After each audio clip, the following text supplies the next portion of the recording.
Do you feel overwhelmed by the number of playlists in your Spotify library? If you'd like to remove some of them for personal reasons, in this quick guide, we're going to show you how to completely delete any Spotify playlist from any device. So let's get started.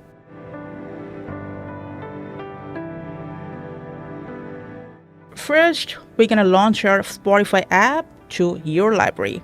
Now, generally, we have two types of playlists. One, Spotify recommended that you have saved into your library, and your own personal custom playlist. So first of all, if you want to remove any Spotify recommended playlist, open the playlist, and from this three-dot menu, just tap on Remove from your library. But if you want to delete any of your own personal playlist from this library, find out your playlist, tap on it and enter. From this three-dot, just tap on Delete Playlist. If you're absolutely okay with this process, confirm the delete. And that's it. That is how you can delete any of your Spotify playlists from your library. Thank you for watching.